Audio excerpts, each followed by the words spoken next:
Hello, viewers. Again, it's my privilege to spend time chatting to an academic, and it's kind of you to join me. So tonight we have Stephen Law, who is recently retired as reader in philosophy at a London college and is editor of Think, the Royal Institute of Philosophy's magazine. Stephen, how are you? How the devil are you? Very well, thank you. Good, good. So let's get big pictures. There we go. Now, Okay. a couple of weeks ago, I had AC Grayling as a guest on my show, and he was a fantastic guest. And he said some things that, on reviewing them, puzzled me a little bit. So I'm wondering if you would help me to sort them out. I'll do my best. I know this might be a bit like mind reading, but well, let's give it a go. So what we have is some clips. If I can play them, how do I do that? Let's press go. That might help, mightn't it? Okay. There is a paradox. It's called the paradox of the ravens, which applies to the question of evidence. It's quite interesting. I mean, if I say to you, all ravens are black, and you say, fine, then I say, well, that entails, because that's logically equivalent to saying that anything which isn't black is not a raven. So if I can point at anything that is both not black and not a raven, then that confirms my hypothesis that all ravens are black. So I point at my shirt and say, this is white and it's not a raven. So that confirms that all ravens are black. Obviously it seems not to, but logically speaking, it does. So that's what's called the paradox of the ravens. So that's one of the occasions when logic seems to fall down. But I'd like to mention, now at that point, you might have noticed that I was taking the conversation in a different direction, but AC shook his head,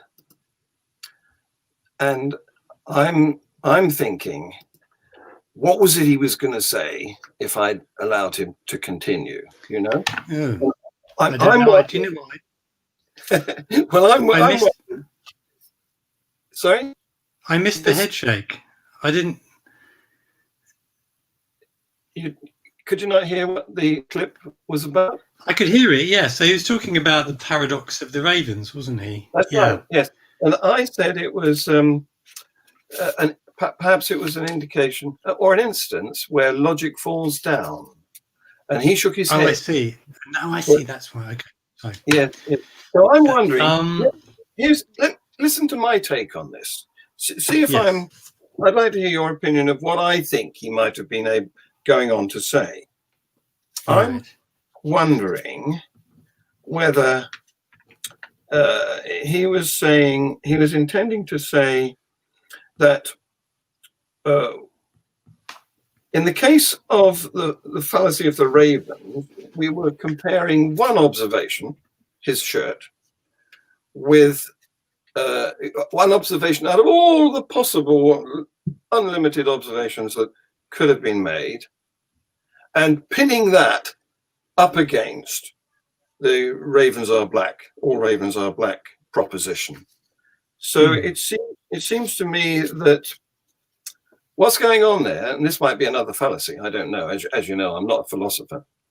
It seems to me that if an outcome is not correct, it doesn't automatically follow that the contrary to it must be correct.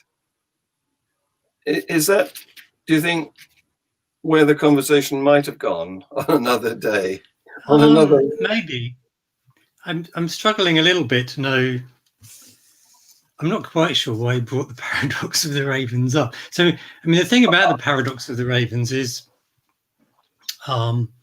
it's a paradox generated by two seemingly plausible assumptions about confirmation. So confirmation is the idea that a hypothesis can be confirmed by an observation. And the more observations you make, potentially, the more confirmed your hypothesis might be, to the point where it actually becomes reasonable to believe it. But even one white swan confirms just a little bit that all swans are white. So it's very much a matter of degree confirmation. And then philosophers will try and sort of pin down what confirmation is and what the principles are that govern our thinking about confirmation. And two very plausible principles are, number one, that generalizations are confirmed by their instances. So, you know, a white swan is an instance of the generalization all swans are white. So it confirms that generalization, if only a little bit. And then another principle is that if you have two propositions which are logically equivalent, then any observation which confirms one confirms the other one. And then, if you take those two assumptions, you can show that because all swans are white is logically equivalent to anything that's not white is not a swan, or if you prefer the ravens example, all ravens are black is equivalent to anything that's not a raven is not black, then given that observing a non-black non-raven is an instance of confirming all non-ravens are black, it then follows, given the equivalence hypothesis, that non-black non-ravens confirm that all ravens are black. And many people think, but that can't be true. See, the conclusion that you've drawn from these two seemingly plausible principles is incorrect, they say. Observing a white shoe doesn't confirm that all ravens are black. No. And then it's a paradox. It's not a, it's a famous paradox in the philosophy of science.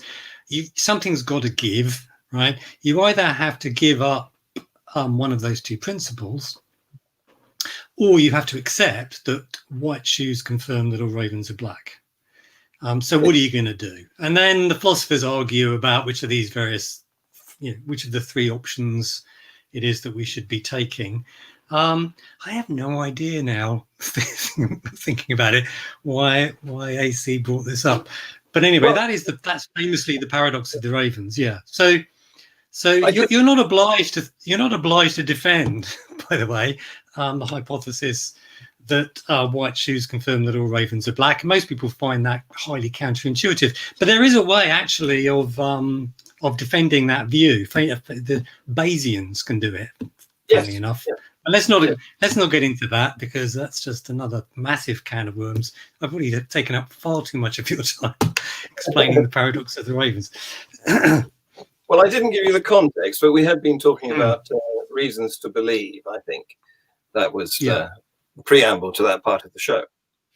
But my way of thinking about it is that ravens are black is a specific case, whereas an alternative observation that's taken to confirm or refute is one instance out of an infinitely possible number of instances that could have been picked.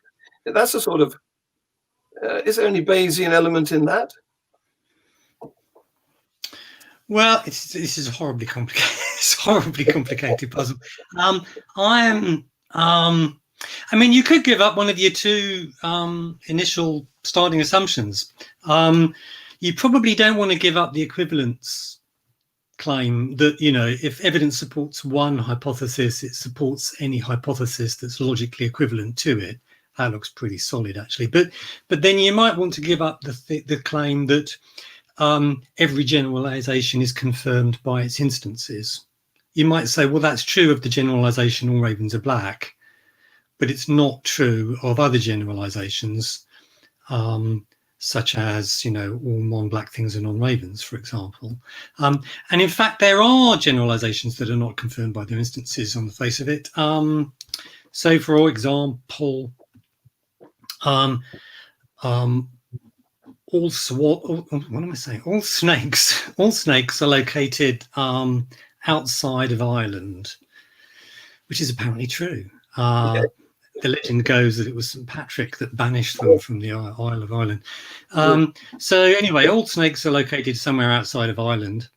So let's suppose we keep finding snakes and every single one is outside of Ireland, does that confirm that there are no snakes in Ireland? No, it doesn't. Actually, it makes it more likely that there are going to be snakes in Ireland as well. So on the face of it, there's a generalization that's not confirmed by its instances. So chuck that one out, and you've also solved the paradox of the ravens, because you need that assumption to generate the paradox. So famous puzzle, horribly tricky and difficult. I'm not confident I know the answer to it, but that's what was brought up for whatever reason. Now, you're a teacher, I think, because not only are you a retired university reader, but you've also written a load of books that, oh look, one of them's green, and it shows transparent on my chroma key technology. So I always try to write clearly. And there it is. Yeah. This is the green bit, but my computer's not there.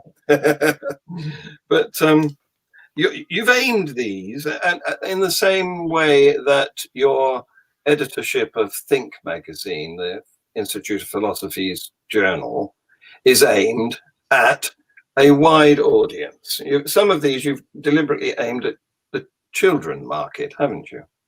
So yeah.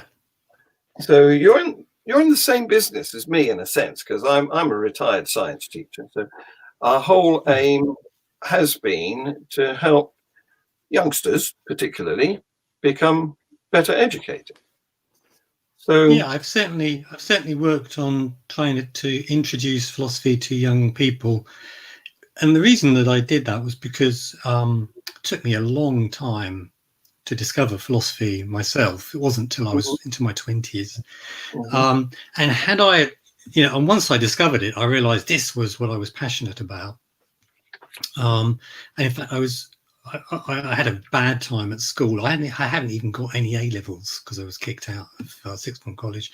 So it would have been great if there'd have been a book that had, I would have found accessible and engaging, that introduced me to philosophy at a younger age. I would really have appreciated that. And so I decided to write that book. And so that book was published back in 2000. That was The Philosophy Files. Yes. This is a very foxed copy. It's all going brown at the edges, and it's so long. Yeah. So you wrote this for the young version of you, really, didn't you? Yes, I did. That's exactly what I did. Yeah. Yeah. And because I've always explained things very often using images, so when I was giving lectures at university, I draw a lot of pictures. I'd naturally tend to think in terms of images, so it was very easy to do an image-filled book. Although I didn't do the images myself, some professional did them, Daniel Postgate. For our audience, it's full of these cartoons, these little line drawings. Yeah. Yes. And he did a great job. A lot of your books are like that. They're illustrated in that same sort of way, or some several. Some yeah. are. Mm. So, are you ready for another AC Grayling clip? Let me see. I'm not sure I'm being very helpful, but far away then. Okay. Let me see if I can get this one up. Yeah. How to stream.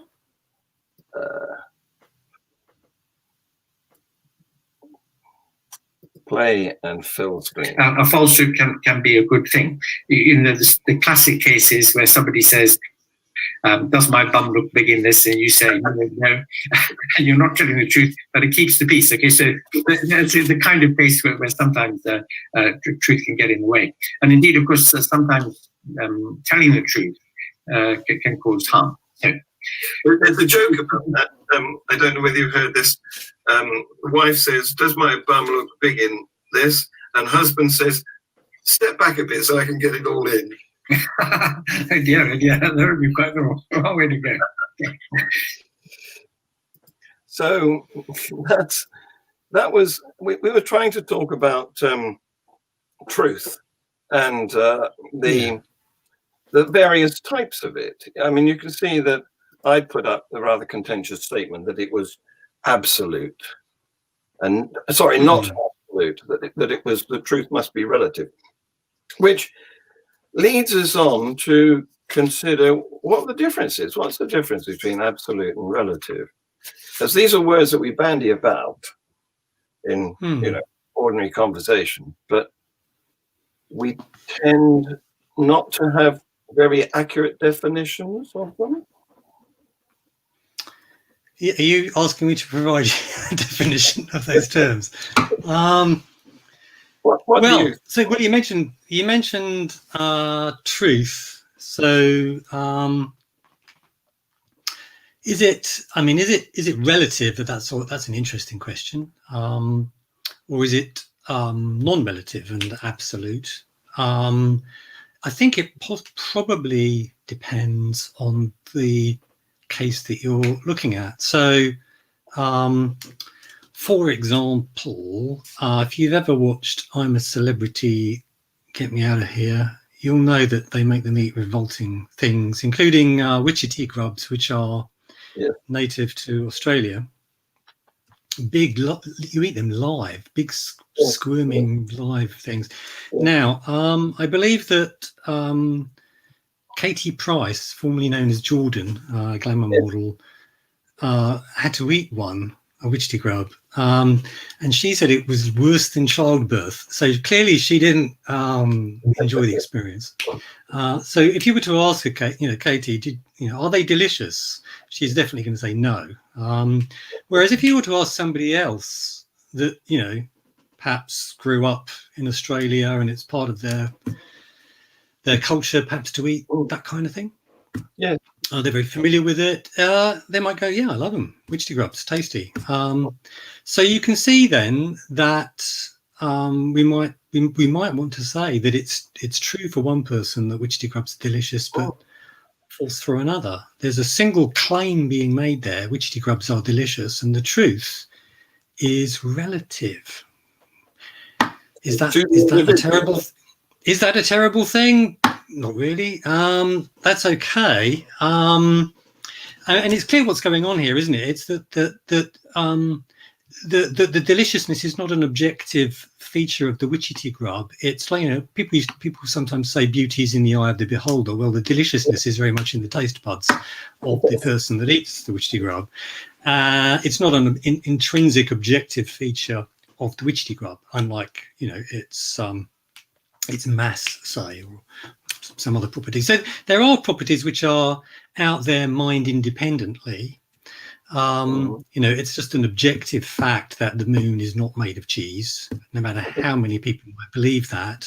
But if people believe that witchetty grubs are delicious, then that kind of does make it true for them that they are delicious. So there are truths which are, it seems, essentially tied to the subjective and are relative, and then there are other truths which are mind independently true. So most of us would go, the truth about deliciousness, that's the relative subjective truth. The truth about the moon being made of cheese, or the mass of the witchetty grub, these truths are objective truths, and they're out there independently of us and what we might happen to believe or feel about it or whatever. But then you come to kind of tricky cases like morality, where people are not sure what to say. Is morality merely a reflection of our own subjective preferences and tastes, or is it an objective, mind-independent fact that murder is morally wrong? And there you find, people having a debate. Yes, indeed. Well, yeah. Coming from my, retired science teacher background, I tend to think that there are these personal truths, like, for me, I prefer coffee without sugar. That's one of my personal preferences. That's my truth for me. But it's trivial because it's just to do with me. It's a subjective opinion. Whereas there are out there, you mentioned the moon is not made of cream cheese or any color cheese.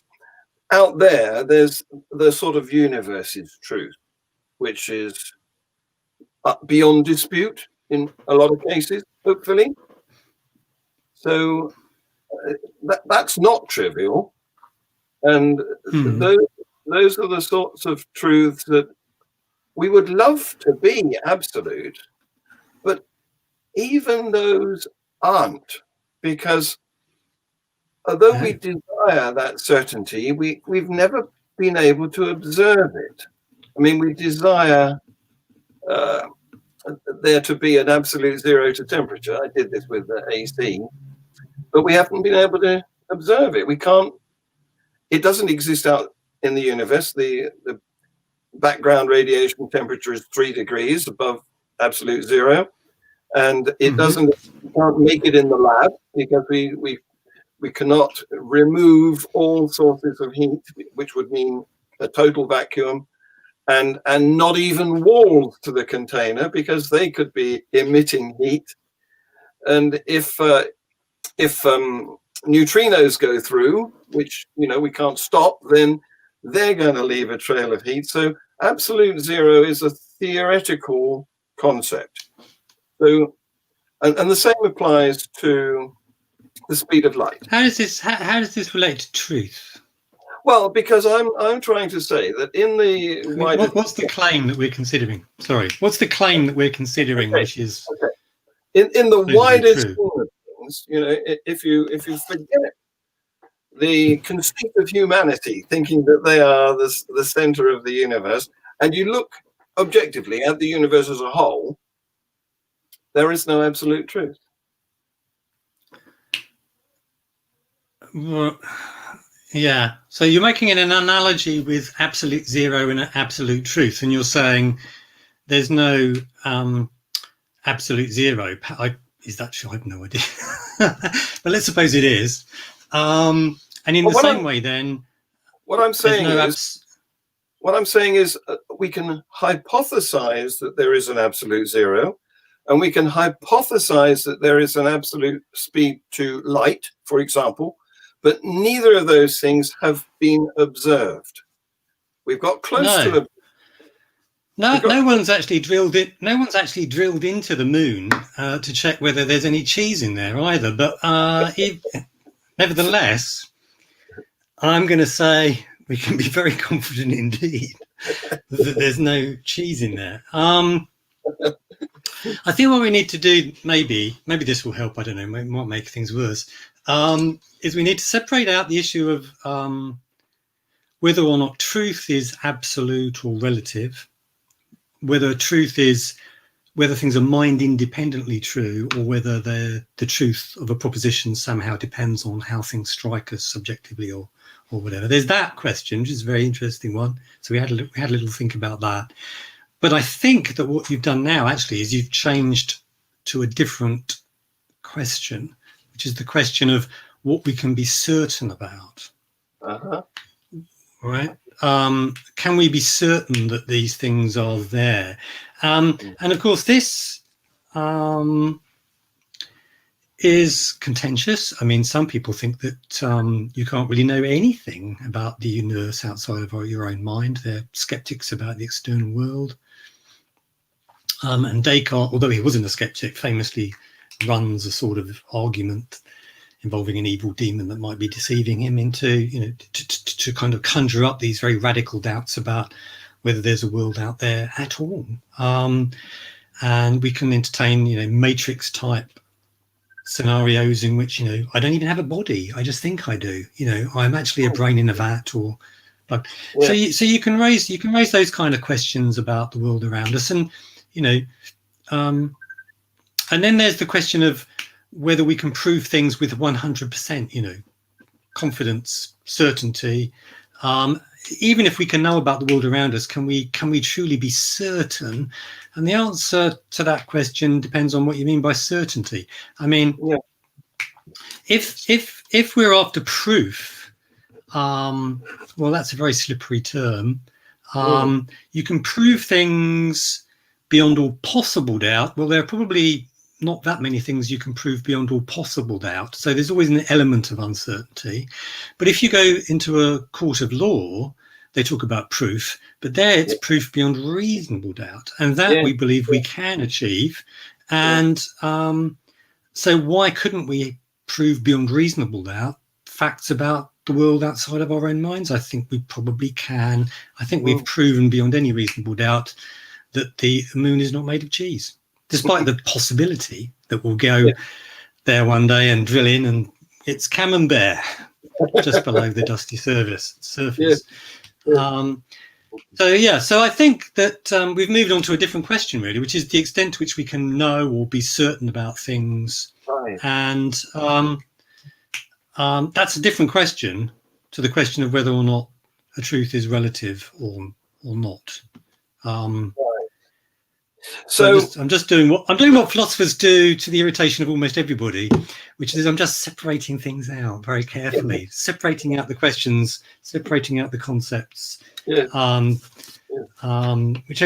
people often find very tedious. But unless you do that, you're going to end up very confused. Yeah, of course.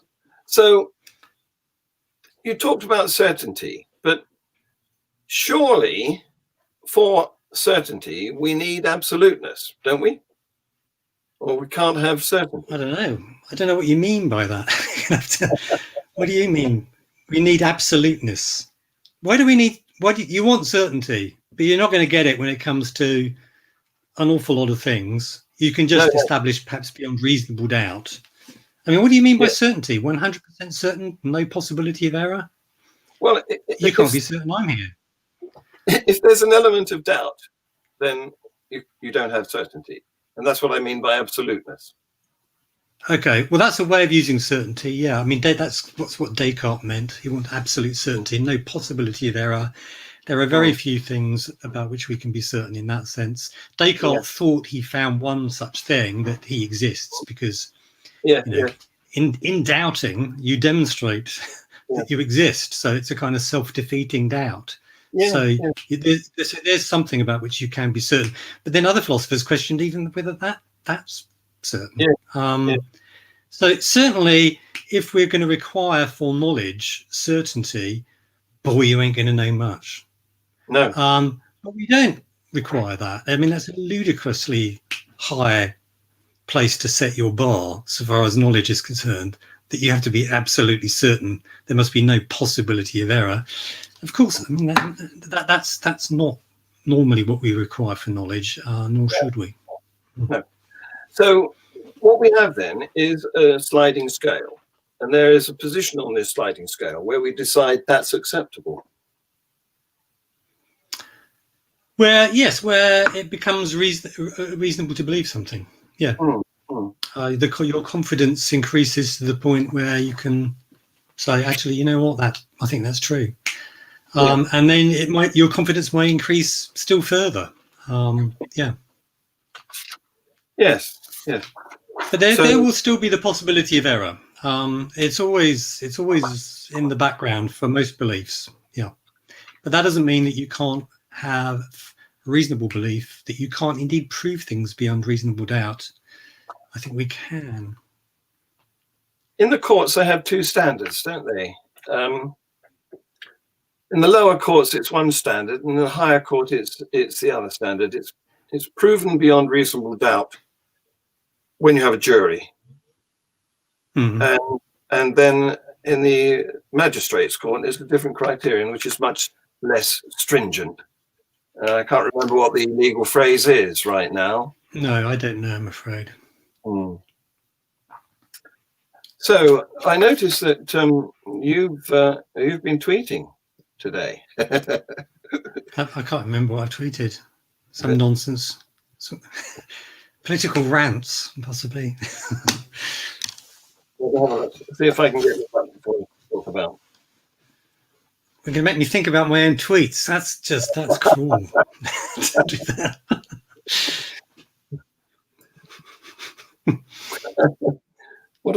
Why has that drop down come? Here you are. Now, I don't know whether I can get this big enough to be seen. So I click on that and then this, and then I make, can you read that? I think we can, can't we? Yeah, just about. Yes. I tweeted. Go ahead. Yeah. Well, I quote, if there's no God, morality is subjective preference, end of quote. That's a a thing you sometimes hear theists say. Yes, yes. And to which I've responded, but morality is tied up with human flourishing, brackets, otherwise what's the point of it, end brackets. What helps humans flourish is, even scientifically investigable, a matter of objective fact and not necessarily a matter of indulging our subjective preferences. So I just stuck that up there. I mean, it's just a tweet. It's just to get people thinking, right? In this case, to get people thinking about this fairly common refrain that you get from religious people, that in the absence of God, morality boils down to mere subjective taste or preference. It's not at all clear to me that that's true, and I'm just expressing some doubts about it. They do love that, though, don't they? I mean, Penn of Penn and Teller has said something along the lines of, according to theists, I should be out there raping and pillaging or murdering, but I'll assure you that I do as much raping and murdering as I want, which is none. So, yeah, he's a wise man. So you've introduced the ideas of objective and subjective in that tweet. So my concept of objectivity is something that hasn't been tainted by a mind. It's not had a bias imposed upon it on the way through a brain. Now, is that possible?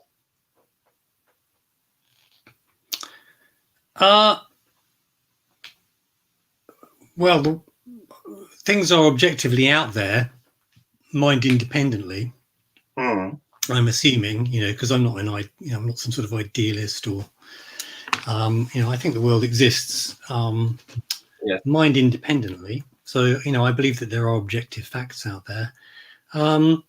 But then there's a question about our knowledge of those facts and the extent to which our perceptual mechanisms and prior beliefs and so on shape and colour the window that we have on that reality. To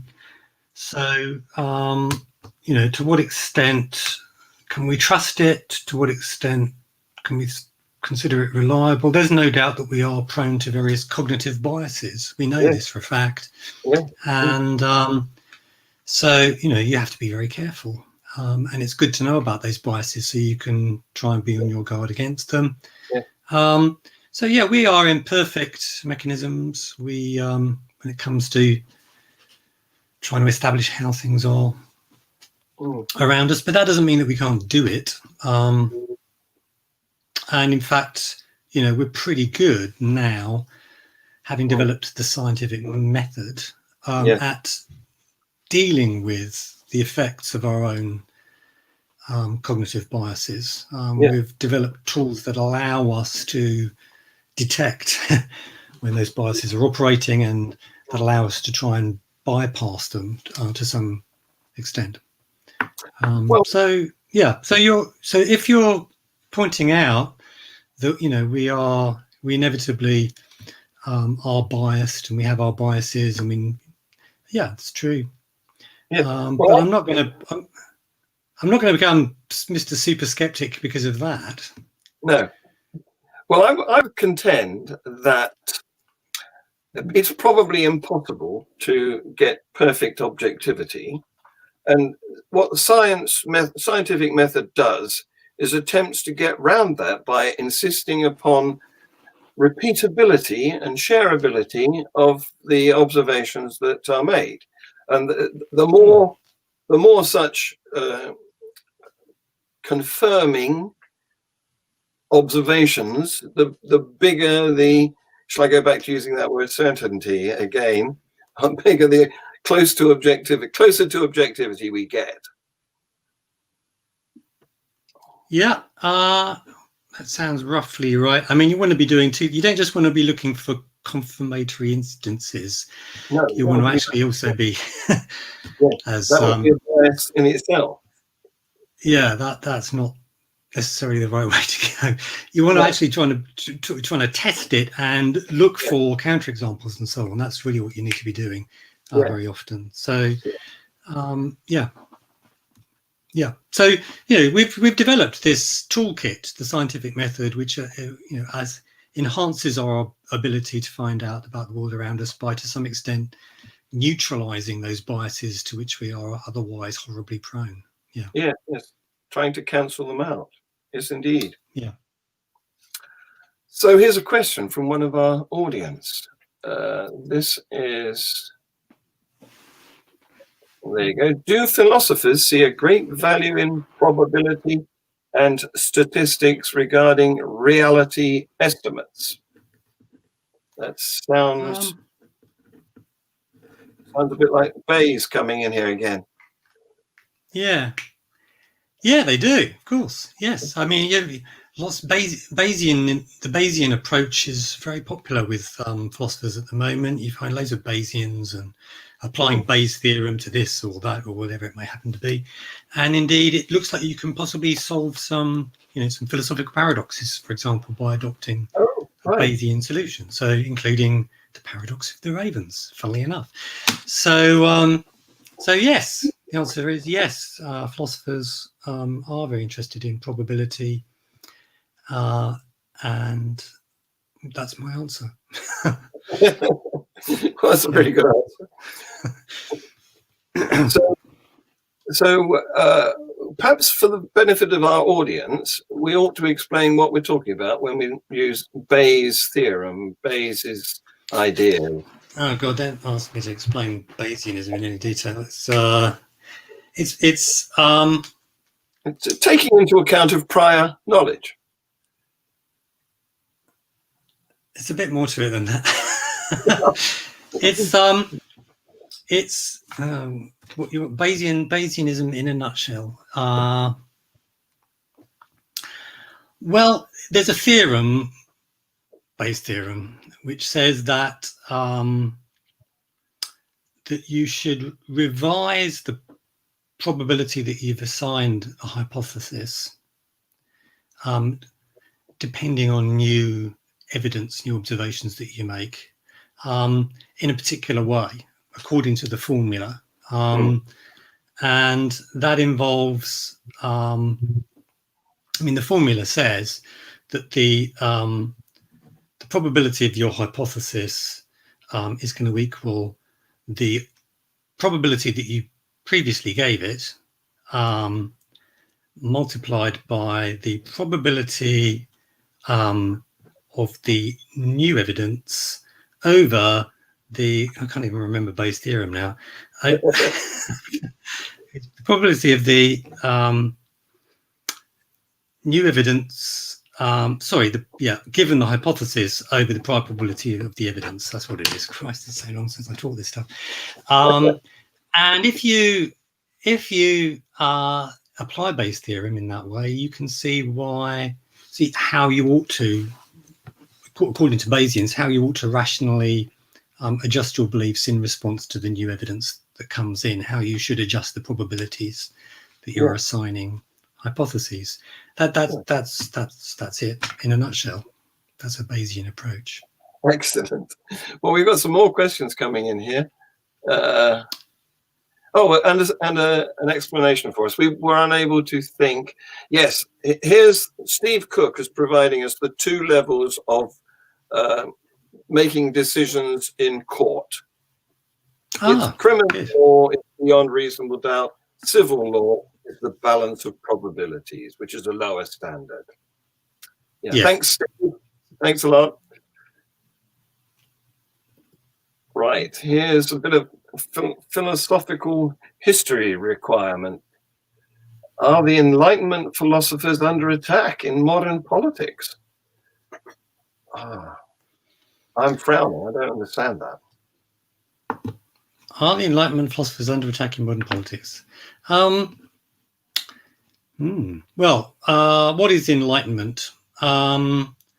you find it characterized in different ways. I kind of like Kant's attempt to define it. I mean, usually Kant was a windbag, and he would be very, very complicated and difficult to follow when he tried to explain things. But actually, on this one occasion, he more or less nailed it. He said enlightenment is about basically applying your own intelligence and thinking for yourself, making your own judgments, and not relying on tradition and authority. Yes. Sapere, the slogan of the Enlightenment, he said, is sapere aude, dare to think, dare to question. Don't just passively accept what you are told by those in positions of authority, tradition, and so on. And so this was particularly a threat, of course, to religious authority and tradition. Once you start encouraging people to start thinking for themselves and not just passively accept what they're told by authority and tradition, you can see that religion is potentially in big trouble. Yes. And so a lot of religious people bashed the Enlightenment, and to this day continue to bash the Enlightenment, actually. Other people are big fans, Steven Pinker, Enlightenment Now, wrote that book. He thinks that the spirit of the Enlightenment has improved our lives immensely. It has allowed things like science to flourish properly and so on. I am a big fan of Enlightenment in the sense that I think that it is really important that individuals be encouraged to think and make up their own minds and not just passively accept what they're told about, in particular things like morality. I politics think and so why would that value be under attack in modern politics is how I might interpret this question. Because we have a lot of would-be dictators out there, I think. Maybe. It's an interesting question. I mean, are they encouraging, politicians, are they encouraging people to just rely on authority and tradition, to defer, not to make their own judgments, but just to accept what other people tell them? I'm not sure that's true. In fact, I'm sure they would say, you know what, you should think for yourselves and look at this evidence that I've got here and so on. And so I don't think that they are discouraging people to think and question and so on. Not officially. I mean, in what way are they a threat to the Enlightenment? Well,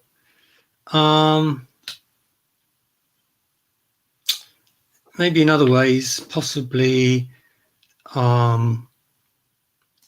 they want to erase the idea of there being any kind of objective truth.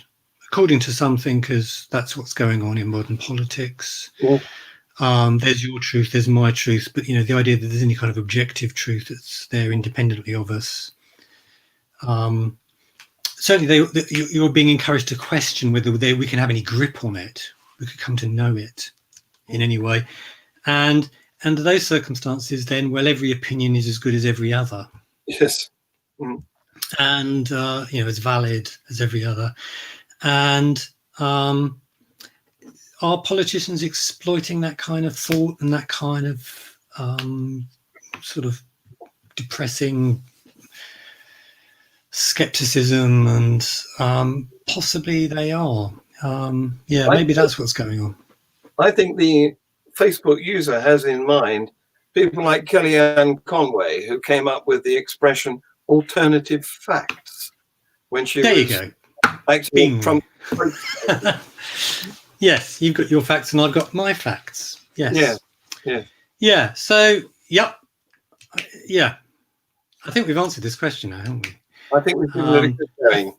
Yeah, the idea of there being no objective truth, but there are many truths, there are many, there's your facts, there's my facts, and so on. But either there is no objective fact of the matter, or if there is, it's behind a veil and we'll never know it. That kind of thought, it certainly has been exploited a little bit. Yeah. Bring back critical thinking, I say. So here we have Russ, who is asking, I know why this has come up, because Russ and I have conversations about this, because I'm a constructivist. I think that maths is invented, and this is not necessarily a general view, because a lot of particularly theists like to think that maths is out there to be discovered and God put it there. But that's not just theists, mathematicians often think that. Including mathematical Platonists. They think there's a kind of mathematical heaven, and that they're exploring how things stand in that strange non-natural realm. Including Roger Penrose, I'm amazed to discover in a recent interview. Yes. Yeah. So this is Russ wants you to address this question. Do you think, John? I'm not going to. I'll tell you right now. I'm not going to answer it. I'm not going to commit on this one, but I will set out I'll set out what I think the issues are. So you're going to stay on the fence. I am, annoyingly. Yeah, I'm going to do that. But so here's the thing. Mathematicians often think of mathematics as describing how things stand in some kind of external or natural realm. That's kind of a realist view on which the facts are there mined independently. Or you can be kind of an anti-realist about mathematics and think that really maths is just a kind of a system of conventions that we have adopted, and that a proposition is true just because it follows from the axioms that we laid down, and that's it. That's all there is to it.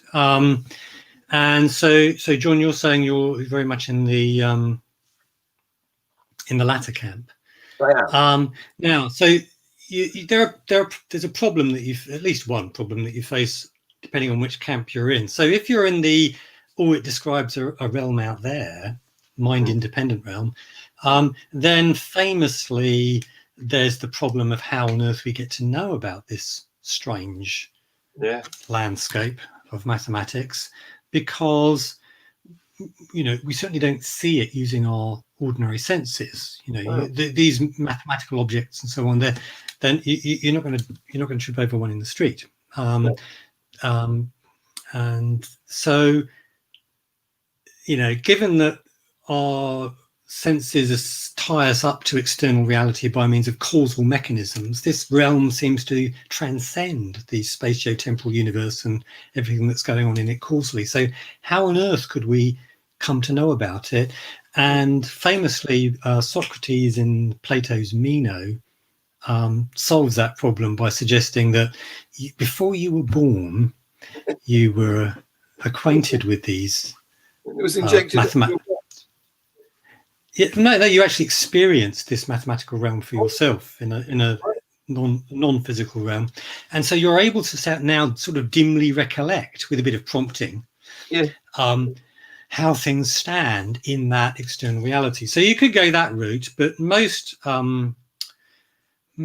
realists would say instead that you have a kind of faculty of intuition, mathematical intuition, that plugs you into this external reality, and it's by means of that you're able to know the mathematical facts. But that's a very mysterious thing, isn't it, that faculty? And a lot of people are going to be raising an eyebrow at this point. Wouldn't it be so much easier if we just supposed that maths is just a kind of a system of conventions that we've constructed, because then there's no problem about knowing that things are true, because it's just a matter of knowing what our conventions are and what we've laid down and so on, what follows from that. So you can get around the kind of epistemological problem by bringing it in-house, mathematics, but then you have the alternative problem that it doesn't seem to be merely a matter of convention, the mathematical truth. There are many different systems of mathematics that you could develop. You could use maths to build a bridge, or you could use schmaths to build a bridge, a different set of conventions on which 12 times 12 is not 144, it's 147, and so on. Now, if you use maths to build the bridge, it'll fall down quite possibly. Whereas if you use maths, everything's fine, right? So it seems that that mathematics does somehow accurately map how things are in the world in a way that maths and other alternative mathematics that we might construct do not. That seems to suggest that it's not merely a matter of convention, mathematical truth. And so people get pulled in these two different directions depending on what they're worried about at the time. Yes. And now my answer is I don't know. I don't know the answer to this puzzle. Yeah, that's just because I'm a philosopher doesn't mean I know all the answers. No. Yeah. That would be a wild claim to make. So you mentioned intuition, and I'm not impressed, I'm afraid, because I can think off the top of my head of at least two cases where intuition was wrong. And of course, quite a lot of things are counterintuitive. Things we've discovered have turned out. Yeah, intuition. Yeah, I mean, to the extent that we're relying on intuition, we're relying on something with a somewhat suspect track record, aren't we? Yeah. And philosophers very often do appeal to intuition, interestingly. But that's not really what the word intuition means when it's appealed to by a mathematical realist. So normally, so what you're talking about there is, well, it just really seems that way to me. You know, in my gut says it's this intuition. That's my feeling about it. Whereas, no, they mean it's not just that you might happen to feel that way, that 2 + 2 = 4. No, you have this faculty. There's a connection, like sight, which connects me up via light bouncing off objects and hitting my retina and sending off a cascade of activity in my nervous system and so on. So there is similarly some kind of faculty, but not a physical, natural faculty, that allows me to detect the mathematical facts, and that's what they call that's what they're calling intuition. It does seem a bit spooky and weird, doesn't it?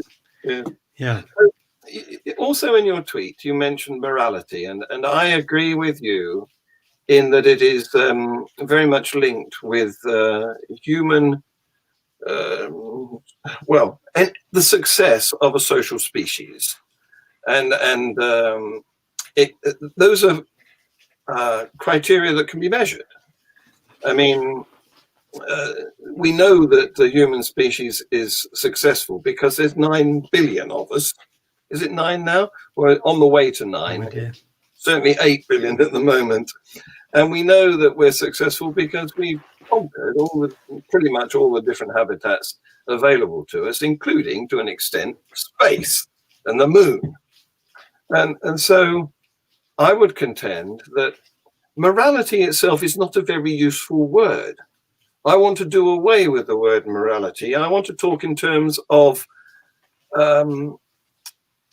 successful social behaviors, actions that facilitate the growth and dominance of mankind, in our case, or any other animal kind in their case. And so I would say that the reason we've evolved to not kill each other as a general rule is because that would be... We do kill each other quite often, though, don't we? I mean, we have wars and... Well, yeah. Let me expound on this a little bit more first, because we have... It would be counter to our biological mission to kill everybody in sight. Now, granted, there have been very serious attempts to eradicate large populations, but despite that, the population trend has been of growth. So the principle stands with a few dips in the graph, Have you got a question for me? Well, no, I think we're. Or do you just want me to comment on what you've said? Please comment. Well, so you're saying that let's stop talking about morality. Let's start talking about what helps human beings flourish, succeed.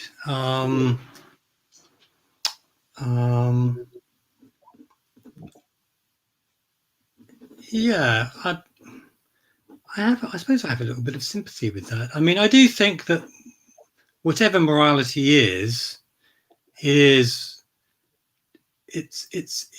is some kind of essential link to human flourishing. To the extent that, if there was a moral system that was completely antithetical to human flourishing, well, it wouldn't truly be moral, would it? I mean, it's got to be. It's got to fit at least with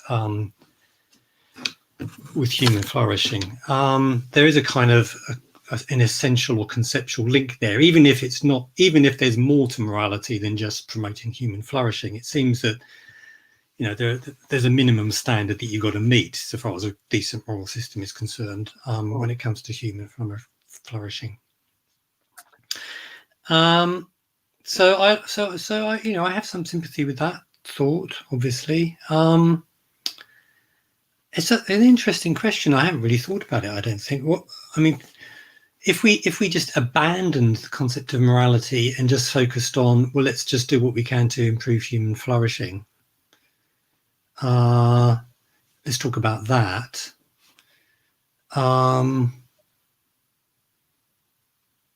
What's the downside to that? I'm sure there is one, but off the top of my head, I can't think of what it is. It's kind of an interesting question, yeah. Come back. I'm a bit tired, and I don't have anything very penetrating to say on that. Well, maybe on another occasion I'll invite you to join me, and we'll focus on morality, and I'll make a little presentation, and you'll have thought of it by then, and we can have a conversation about. Yeah, I mean obviously it depends what you mean by human flourishing. I mean, critics of the suggestion that morality is essentially tied up to human flourishing. If they're going to say, well, yeah, but what is human flourishing? What do you mean by human flourishing? And so on. Is someone that's led a very content life, exploiting other people? Well, they've flourished, and surely that's a good thing. And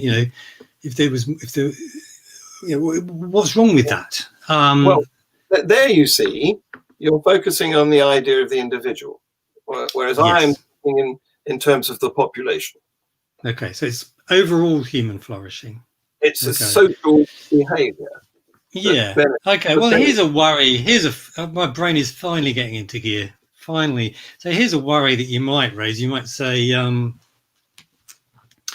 what if we could maximize human flourishing by murdering that old lady over there?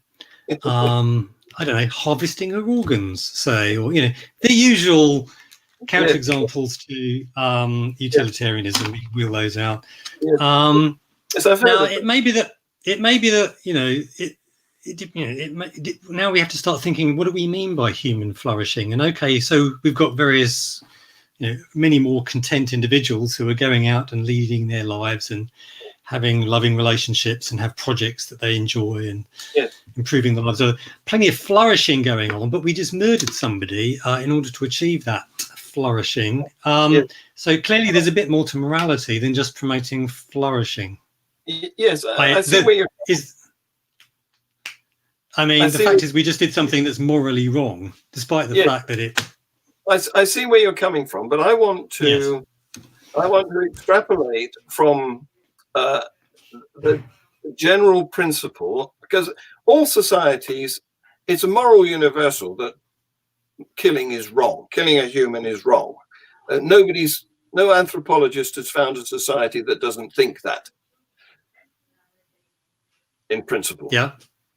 Yeah. So Well, I with a want few refinements, but yeah. yeah, yeah, yeah. So I want to extend that in terms of causing bodily harm to a person involves a risk of killing them.